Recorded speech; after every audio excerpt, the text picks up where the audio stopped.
Fala, pessoal do Gabaritando, satisfação enorme, mais um vídeo aqui. Vamos lá, galera. O tema que eu pensei aqui para a gente discutir hoje é sobre o conflito entre Israel e Palestina. Eu acho que merecia, nesse nosso curso, né, um tema que fosse sobre esse conflito atual, mas que, evidentemente, nos remetesse a explicações históricas, na medida em que, não dá para entender o conflito, evidentemente, só com o que aconteceu agora recentemente, que foi o ataque do Hamas a Israel. Né? 2, uma prova dessa é de cobrar o histórico do conflito entre Israel e Palestina. E 3, mesmo que eu não acho, né, que dá tempo, acho que dá tempo de cair na prova, mas mesmo que seja muito próximo da prova, teoricamente, o conflito israelo-palestino, né, o conflito entre Israel e Palestina, não é de agora. Né? Ele é, enfim, vamos falar sobre o histórico dele agora, mas vem desde a criação do Estado de Israel e da não criação do Estado palestino. Né? Então, não é de 2023, né? Você vem lá desde 47, na proposta da ONU, até antes. Não quero adiantar, porque vai ser o tema do nossa aula, beleza? Bom, vou logar aqui o tema. As Nações Unidas, é isso? Eu não estou conseguindo ler que está escrito, gravações está em cima do texto. Mas deve ser isso. As Nações Unidas pediram, nessa quarta, que a comunidade internacional avance em direção a uma solução de 2 estados para o conflito palestino-israelense, dizendo que Jerusalém deve servir como capital de ambos os estados. Já passou da hora de avançarmos de forma determinada e irreversível em direção a uma solução de 2 estados com base nas resoluções das Nações Unidas no direito internacional, disse Tatiana Valovaia, diretora-geral do Escritório da ONU, em Genebra, em um discurso de autoria do secretário-geral da ONU, Antônio Guterres, português Antônio Guterres. Beleza, deixa eu passar aqui a imagem, já divido a tela com vocês. Histórico, primeiro, né, analisa o histórico da disputa do território da Palestina e o contexto de criação do Estado de Israel. Vamos lá, deixa eu dividir a tela aqui rapidinho. Pessoal, vamos lá. Tá claro aí, então, né, eu trouxe essa notícia recente, né, sobre o episódio aí do dia 7 de outubro, né, onde 7 de outubro, né, onde nós tivemos o atentado do Hamas a Israel, né, matando 1.400 pessoas e sequestrando mais de 200 pessoas. Estamos agora, né, enquanto eu gravo, entre algumas tentativas de cessar fogo, e algumas estão acontecendo, né, troca de, inclusive objetivando a troca de pessoas de lado a lado. Claro, não é uma troca. Mas a questão é a seguinte, vamos responder então a pergunta sobre a origem dessa briga de Israel e Palestina. Galera, para quem não tem noção da coisa, é muito fácil de entender, porque não é uma coisa tão antiga assim.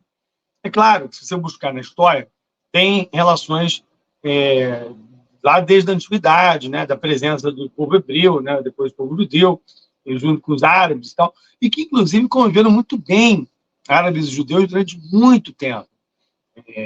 Antes da criação do Estado de Israel, árabes e judeus conviviam muito bem em Damasco, capital da Síria, muito bem em Bagdá, capital do Iraque, e assim também em outros países daquela região, sempre contribuindo, né, com as suas culturas e construindo uma cultura própria.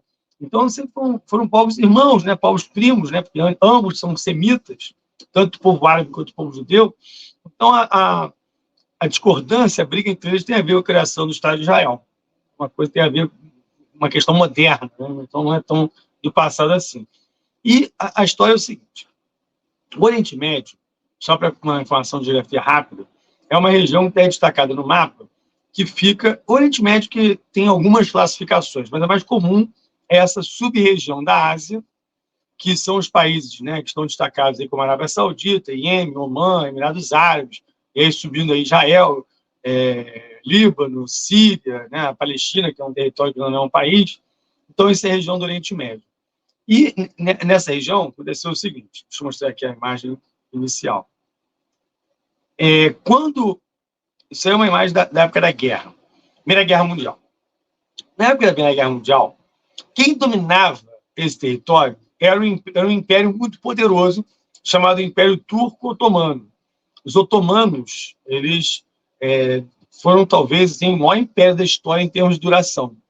E, após a Primeira Guerra Mundial, eles foram derrotados. Após essa derrota, o território, que era o Império Turco Otomano, ele se desfez, né? O que restou como um país independente foi só a Turquia, que tornou-se independente em 23. Os outros países, os outros territórios, né, dos otomanos, caíram sob domínio dos europeus. Então, coube especialmente a Inglaterra e a França dominar aquela região. E coube especificamente à Inglaterra, ao Reino Unido, o controle do território conhecido como Palestina. Então, o território que hoje é disputado por palestinos e israelenses é historicamente chamado de território da Palestina, tá? Só para não se confundir. E esse território ficou sob controle britânico. É o famoso mandato britânico. Com aval da Liga das Nações, ou Sociedade das Nações, foi entregue ao Reino Unido a administração da região. E o Reino Unido, né, cumpriu esse mandato até que a ONU assumiu o território e fez a proposta de criação de 2 estados ali. Mas, durante esse período britânico, muitos países árabes, inclusive, começaram a se revoltar, porque perceberam que a inclinação na Inglaterra, toda ela, era em favor dos judeus.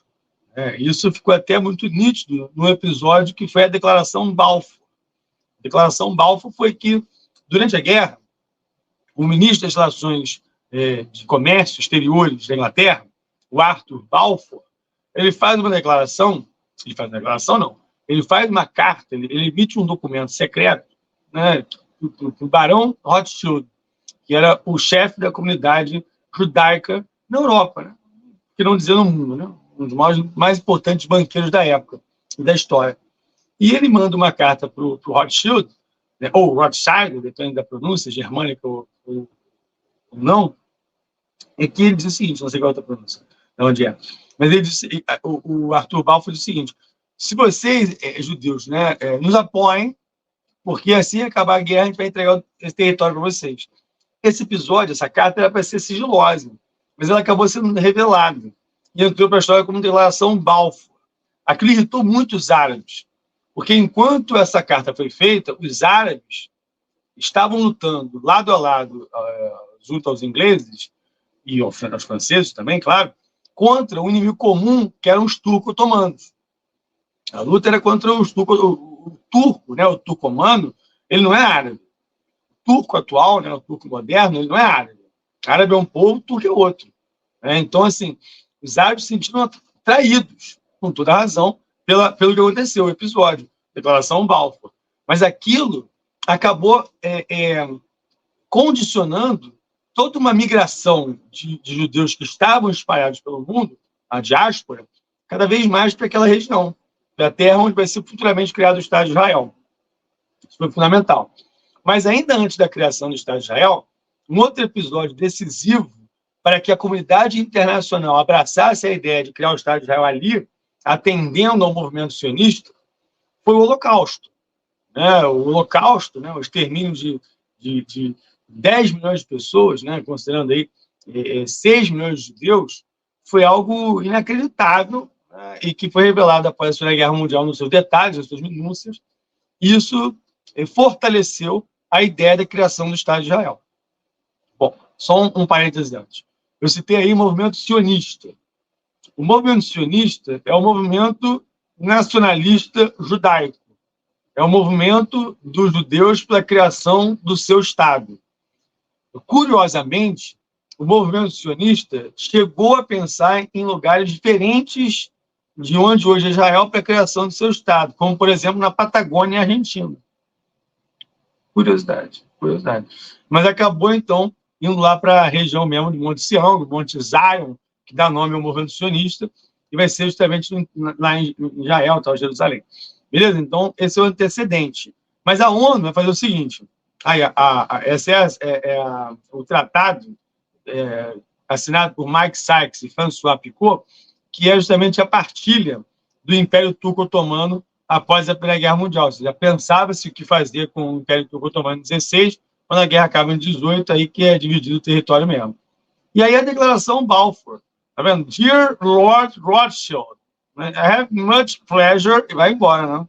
Falando sobre a defesa do movimento sionista. Lá no final ele fala: I should be grateful if you would bring this declaration to the knowledge of the Zionist Federation. Então, ele manda isso para eu fico feliz se esse documento chegar para a comunidade judaica e tal, sionista.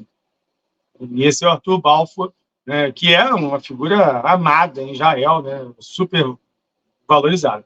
E aí a proposta original da ONU. A ONU, galera, aí o que a Inglaterra faz? Ela passa o abacaxi para a ONU. Toma que a ONU foi criada em 45, lá no final de 45, vai ter a primeira sessão em 46, e a ONU, já com esse abacaxi, em 47, propõe a criação de 2 estados ali, que é o que a grande maioria de quem estuda esse assunto defende, e que seria a única possibilidade de paz ali, é criar 2 estados que pudessem viver em harmonia, em entendimento. Essa é a ideia original. Mas a proposta da ONU é uma proposta muito falha, porque ela não faz uma divisão contínua do território. É uma divisão descontínua, uma divisão em bolsões. E aí você vê esse mapa original. O Estado árabe, que é o Estado palestino, teria arredondando aí 43%, 42 e alguma coisa. E o Estado judeu, 57,6 alguma coisa. Você vê os territórios aí. E Jerusalém, e por isso não é redondo, 43, 57, seria um território internacional administrado pela própria ONU. Essa era a ideia, essa foi a grande proposta. Os palestinos não aceitaram, porque a presença árabe ali, a presença palestina, o palestino é uma nacionalidade, como é iraquiano, como é saudita, como é iemenita, como é libanês, são nacionalidades do mesmo povo que é o povo árabe, beleza? O iraniano não é árabe, o iraniano é persa, assim como o turco é turcomano, o iraniano não é árabe, é persa. O que une Irã, o que une a Turquia aos países árabes é que todos eles são muçulmanos. Tá? Isso é diferente. A Turquia é um país oficialmente laico, mas a maioria da população é muçulmana declaradamente, então é um país muito ligado ao Islã, claro. Enfim, então a proposta é essa. Os palestinos, repetindo, como eu estava dizendo, não aceitaram porque a proposta era desigual, pela ideia da população. E aí, com a não aceitação da Palestina, quem aceita são os judeus. Que aí, em maio de 48, dia 15 de maio de 48, é declarada a independência do Estado de Israel. A primeira resposta é essa. A pergunta para você responder seria essa aí. Deixa eu ver aqui a próxima pergunta, que eu acho que é agora. Aí, a criação do Estado de Israel teve uma participação muito importante do ex-chanceler brasileiro da era Vargas, o Oswaldo Aranha, e que, nesse momento, ele era representante do Brasil na ONU. A Era Vargas acaba em 45, o Estado Novo acaba em 45, e o Oswaldo Aranha está na ONU, representando o Brasil, e ele foi o voto de Minerva numa sessão extraordinária da ONU que deu na criação do Estado de Israel. Então, o Oswaldo Aranha é muito, muito lembrado, celebrado lá em Israel, aqui no Brasil. Pouca gente conhece exatamente quem foi. E esse foi o primeiro-ministro de Israel, Davi Ben-Gurion, do Partido Trabalhista, que é considerado um partido de esquerda em Israel. Israel você tem basicamente um sistema partidário parecido com o do Brasil, com muitos partidos que estão no Knesset, que é o parlamento israelense, mas os 2 partidos mais famosos são o Partido Trabalhista, que é um partido de esquerda, e o Likud, que é um partido de direita. Existem outros aí, o Kadima, outros partidos, mas esses são os principais. Tem Israel Beitenu, que é de extrema-direita. E aqui a cidade de Jerusalém, cidade essa disputada desde tempos mais remotos. Jerusalém é aquela cidade que, desde a época das cruzadas, é motivo de disputa, de corrida dos países europeus, dos povos europeus, e depois, é bom lembrar que Jerusalém é a gênese das 3 grandes religiões monoteístas do mundo. Ela é sagrada para o Islã, naturalmente. Naturalmente por quê? Porque ele tem a mesquita que está aparecendo ali ao fundo, que é a mesquita de Al-Aqsa. Essa mesquita, segundo os preceitos islâmicos, é quando o profeta Maomé, Mohammed, subiu aos céus. Então é considerada a segunda mais importante mesquita do mundo islâmico. A primeira mais importante é a mesquita lá que fica em Meca, onde se faz o Hajj, que é a peregrinação uma vez na vida, que todo muçulmano tem que ir lá na Arábia Saudita e em torno da Kaaba, fazer essas orações. E ali tem uma mesquita que é a mais importante do mundo islâmico, mas essa é a segunda que é justamente em Jerusalém, do lado do Muro das Lamentações, que são os vestígios do Templo de Salomão. E por isso o judaísmo também tem em Jerusalém seu terreno sagrado, como o cristianismo, né? Naturalmente, pela presença, existência de Jesus Cristo. Né? Então, todas elas têm, né, ali em Jerusalém. Lembrando que Jesus Cristo era judeu, né? O dia eu falei isso, o pessoal ficou surpreso aí, galera. Jesus Cristo não era cristão. Ele vai dar origem a isso. Bom, segundo ponto. Aponte as principais características do contexto posterior à criação de Israel e a relação deste com os vizinhos árabes, né? Bom, são as guerras, né, galera? É o seguinte. Israel é criado em 48, né? Em 45, já é formada a Liga Árabe. A Liga Árabe, ela reúne os países, né, árabes, né, como está dizendo, os países lá do Oriente Médio, também do norte da África, também da África subsaariana, da África Negra, né, Somália, né, Etiópia, são países árabes, né, e negros. Sudão, né, Sudão é outro. E, além disso, você tem ali os países do norte da África, né, apesar do Sudão não fazer parte da Liga Árabe, né?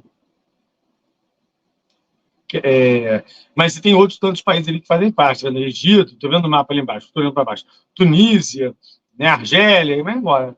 Fora os países do Oriente Médio, né, que já tinha comentado. E aí, o que aconteceu foi assim, deixa eu falar aqui, depois eu mostro as imagens. A grande característica pós a criação do Estado de Israel é que as guerras começaram a acontecer. A primeira guerra é chamada por Israel de Guerra de Independência Israelense. Os palestinos chamam de Nakba, que é o seu grande genocídio, né? É o seu grande desastre, né? Nakba, desastre do povo palestino. Porque entre 1948 e 49, Israel, que vai ser atacado pela Liga Árabe, por 5 países da Liga Árabe, Egito, Jordânia, o Líbano, Iraque e a Síria, atacam Israel. E Israel consegue vencer esses 5, né? Essa é a guerra, como disse, independência israelense, ou Nakba. Né? E aí, o Estado de Israel foi criado, e aí aconteceu o seguinte, o Israel venceu os 5 países que defendiam os palestinos, né? Já que a Palestina não tinha sido criada, esses 5 saem em defesa da Palestina. O Israel tinha um total apoio inglês, depois vai ter o apoio americano, né? Mas por enquanto tem um apoio inglês. Vai vencer e avança o território. De 57% que tinha na partida original, na proposta original, passou a ter quase 78% do território. E isso por conta da superioridade bélica israelense, né? Israel foi atacado logo depois da declaração de independência, logo depois mesmo, né? Mas Israel estava pronto para a guerra, mas sabia que o que poderia acontecer, aconteceu. Então, Israel, e nisso que ele se deu mal para os palestinos, porque a causa palestina foi sendo ignorada, esquecida. O Egito fica com a faixa de Gaza, que era um território para ser da Palestina, mas não foi criado, e a Jordânia fica com a Cisjordânia e, por tabela, com Jerusalém. Né? E isso ficou sob o controle jordaniano. E a Palestina mesmo acabou com nada. E já avançou para 77% lá vai fumaça do território. Aí veio uma segunda guerra entre eles, que foi a crise do Canal de Suez. O Egito era o maior inimigo de Israel. E aí o presidente egípcio, Gamal Abdel Nasser, um nacionalista, ele estatiza o canal. E ele proíbe a navegação para Israel, gerando uma crise internacional que chegou a ser uma guerra mesmo. Só que teve intromissão na ONU e tudo mais, e a Guerra Fria também era um outro contexto, né? Estados Unidos defendem Israel e a União Soviética acabam apoiando uma solução para o Egito, e a crise acaba se desfazendo. Mas chegou a ser um outro momento dramático. Só não foi mais dramático do que a Guerra dos 6 Dias. Em 1917, 1967, acontece a Guerra dos 6 Dias. O Egito vinha jurando Israel, né? Vinha ameaçando Israel, e Israel então ataca o Egito. Começa a guerra. Em horas, Israel neutraliza o Egito, neutraliza o inimigo, derrota o Egito em horas. E toma do Egito não só a faixa de Gaza, que era o território que hoje está, né, nas atenções aí internacionais, por causa da guerra de Israel, como também toma a península do Sinai, território enorme, que é maior do que Israel tomou. Guerra do Egito. Aí, Israel manda uma carta para a Jordânia, isso durante a guerra, dizendo que não tinha nada contra a Jordânia, não. Só que a Jordânia achou que era hora de atacar Israel, ataca Israel e perde a Cisjordânia e, por tabela, Jerusalém. E, para terminar essa guerra, Israel resolve atacar a Síria, que fica ao norte, né, de Israel, ali no território norte de Israel, para dominar as colinas de Golã, território que era militarmente muito estratégico para criar um cinturão de defesa contra ataques sírios a Israel. E acabou sendo também um território que até hoje Israel domina, e é um território muito rico em natureza, em economia verde, em petróleo, né, uma região que é nascente do Rio Jordão, e ali é um deserto, né, aquela região toda. Então, ter um território desse rico, né, geograficamente falando, é fundamental para Israel, né? Apesar de Israel ter muito dinheiro, né, enfim, conseguir sobreviver naquela região desértica. E aí veio a guerra de Yom Kippur, aí a guerra dos 6 dias, tá vendo? Esse azul claro aí é a Península do Sinai, aqui é a paz de Gaza, tomada do Egito. Aí Israel, que esse azul mais clarinho aqui, tomou a Cisjordânia, da Jordânia e, por tabela, Jerusalém. E tomou da Síria colinas de Golã. E aí veio a guerra do Yom Kippur, né, do dia de 7 de novembro de 73, que é justamente 50 anos antes do ataque do Hamas, agora recentemente. A guerra do Yom Kippur, até esse ataque recente aí, foi o maior ataque que Israel tinha sofrido. Israel perdeu mais gente nessa guerra, mas morreram soldados. Esse episódio agora de 2023, do 7 de novembro de 23, ele foi muito mais grave, porque ele atinge civis, né? Eu diria, sem medo de errar, que o episódio contemporâneo, o episódio recente, ele foi o mais grave da história de Israel. O mais profundo ataque que Israel sofreu. Eu acho que só lembra o Holocausto mesmo, assim, em termos de população civil. É claro que o Holocausto foi uma proporção muito maior. Desde o Holocausto, em termos de civis, esse episódio foi o mais violento para Israel. E para os palestinos nem se fala, né? Porque a reação de Israel é absolutamente proporcional, né, pela quantidade de mortes, né? Enquanto gravo aqui, já são 15 mil mortos, né, palestinos e 1.400 israelenses, fora os sequestrados. E isso, evidentemente, é uma conta que não fecha. Não dá para fechar por conta da desproporcionalidade do ataque. Indiscutível. O Hamas atuou com um atentado terrorista. O Hamas se tornou um grupo terrorista. Não dá mais para sentar para negociar com o Hamas. Já não dava para sentar antes, até porque o Hamas nunca aceitou o Israel. Sempre esteve na cláusula do Hamas a destruição do Estado de Israel. Então, não dava para sentar para negociar antes. Agora, muito menos. Mas o Hamas tem um histórico, né? Tem uma razão de ser. Ele tem uma razão política por trás, né? Ele não é um grupo como a Al-Qaeda ou o Estado Islâmico que você não tem nem como começar a falar deles, né? Terrorista e pronto. O Hamas tem um histórico político de eleição, de disputar eleição, de defender a causa palestina, que é muito justa. O problema é que isso é completamente esfumaçado a partir do episódio do atentado. É evidente. O Hamas perde completamente a sua capacidade de articulação e de diálogo, né? Se é que tinha antes, né? Bom lembrar que o Hamas, estou aqui adiantando o que eu vou falar na frente. Deixa eu falar aqui, né, na hora, né? Não vamos adiantar, não. Então a guerra do Yom Kippur foi essa. Agora Israel foi atacado, mas não sofreu nada, né? Não sofreu um arranhão. Aí na época era Golda Meir, né, de Israel, e Anwar Sadat do Egito. E o que teve de importante foi a crise do petróleo, né? Porque o petróleo passou de $3, né, para $12, né? Aumentou em 4 vezes o valor do barril, né, depois da guerra. Bom, e a questão palestina é o seguinte: você ter a não criação da Palestina, mas os palestinos começaram a se organizar, né? A causa palestina, a questão palestina, ela começa a se organizar em 59. Em 59, nasce o Fatah. O Fatah é uma organização, um partido palestino, liderado por Yasser Arafat. Era o único que existia, né? O Fatah, inclusive, respondia também com armas contra Israel. Depois o Fatah se tornou um ator meramente político, como até hoje é, um partido político, apesar de ter grupos armados ligados ao Fatah. Em 64, nasce a OLP, a Organização para a Libertação da Palestina, que é a célula que vai dar origem ao governo palestino, que hoje é a Autoridade Palestina. A OLP, em 64, vai dar lugar depois à Autoridade Nacional Palestina, que nasce em seu lugar, lá à frente. Então, a OLP é um governo palestino. Então, eles não têm ainda um território, não têm um exército, não têm ainda um país independente, mas eles tinham lá um governo em 64, né, uma administração. Só tinha o Fatah como partido. Em 87, nasce o Hamas. O Hamas, ele nasce de um braço da Irmandade Islâmica, da Irmandade Muçulmana. A Irmandade Muçulmana é uma entidade que está presente em vários países árabes, especialmente no Egito. E aí, parte desses integrantes fundaram o Hamas em 87 para ser oposição ao Fatah. Tanto é que há quem diga aí que Israel teria tido envolvimento nos bastidores pela criação do Hamas, mas eu acho que as fontes são muito frágeis para afirmar isso categoricamente. Né? Uma vez, um artigo do Washington Post, não dá para afirmar categoricamente isso. Né? Eu já li muito sobre o tema e não consigo ter uma prova cabal de que Israel, de fato, teve participação na criação do Hamas. Mas, de fato, desculpa ser repetitivo, o Hamas tirou o monopólio de oposição de poder do Fatah, isso foi fato. Né? Isso é verdade. O Fatah deixou de ser o único partido palestino contra Israel.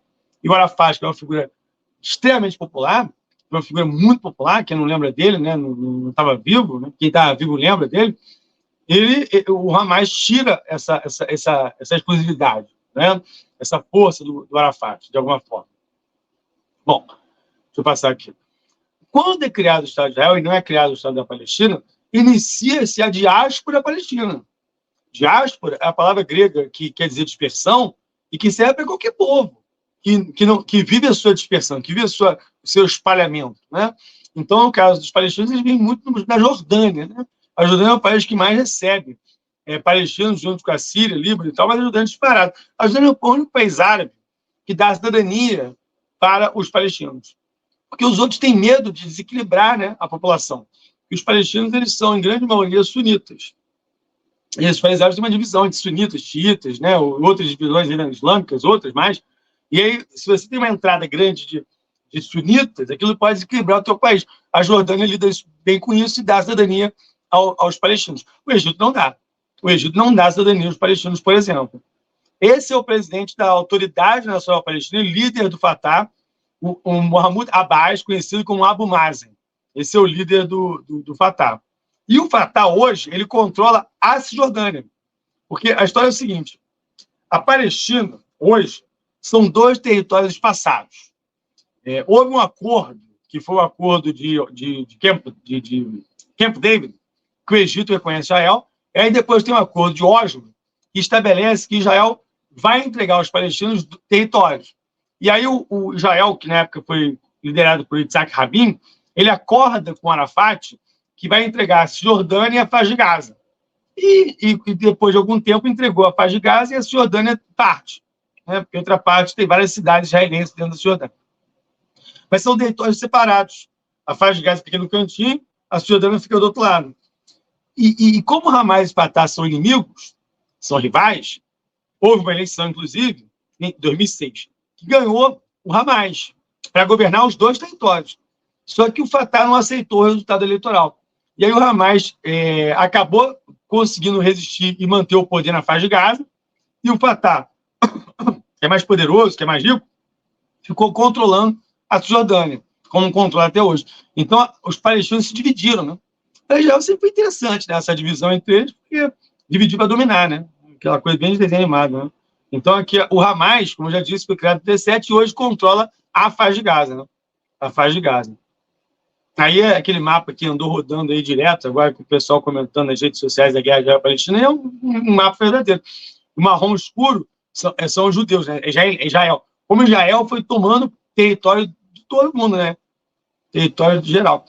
Dos palestinos, claro. Descreva o cenário atual e os possíveis caminhos para a paz entre Israel e Palestina. Bom, a paz começou com a tentativa de acordos. Acordo de Camp David foi quando o primeiro país árabe reconhece Israel, né? O Anwar Sadat reconhece o Israel do Begin, e quem está no meio aí é o presidente americano Jimmy Carter, que está vivo ainda, né? 99 anos, acabou de enterrar a mulher. 99 anos ele está vivo, e ele foi o cara que fez o Egito reconhecer Israel, e a Israel então devolve para o Egito o Sinai. O acordo foi esse. Mataram o Anwar Sadat. em 81, esse acordo foi em 79, em 77, 79. E aí, 2 anos depois do acordo, matam ele, e ele é substituído pelo Hosni Mubarak, que fica no poder até 2011, Primavera Árabe. Os acordos de Oslo foi outro grande importante passo, mas infelizmente não definitivo, aonde o Israel, Yitzhak Rabin, reconhece a Palestina do Arafat e entrega a Cisjordânia e a faixa de Gaza, né? E, mais recentemente, em 2020, o Trump fez o famoso Acordo de Abraão, que é quando ele conseguiu fazer com que vários países árabes, Bahrein, que mais aí? Eu esqueci o Marrocos, enfim, e outros mais, Sudão, Sudão, Emirados Árabes, esqueci isso aí, Jordânia, Bahrein, tem aqui também o próximo, Marrocos, reconhecesse Israel. Mas isso é paz, isso é muito bom. Cara, isso também é outra coisa, isso é isolamento da causa palestina, né? Porque quanto mais árabes reconhecem Israel, normalizam as relações com Israel, pior para os palestinos. Tanto é que estava para ser anunciado um acordo entre Riad e Tel Aviv, Riad, capital da Arábia Saudita. A Arábia Saudita reconhecendo Israel seria uma coisa inacreditável, até porque a Arábia Saudita é um país sunita, né, tem uma ligação com os palestinos, até por essa questão de serem sunitas. A Arábia Saudita é um país muito poderoso, um player dos mais importantes naquela região, e estava para reconhecer Israel. O atentado do Hamas, né, na data redonda dos 50 anos da Guerra de Yom Kippur, não foi à toa. E ele melou essa aproximação entre a Arábia Saudita e Israel. E outra coisa, por vias muito tortas, o Hamas conseguiu reativar o debate da criação da Palestina. Né? Então, assim, é o que eu disse, a Al-Qaeda e o Estado Islâmico não tem razões de existir. Né? São grupos meramente terroristas. O Hamas, numa ação brutalmente terrorista, sendo bem claro que é o que eu penso, né?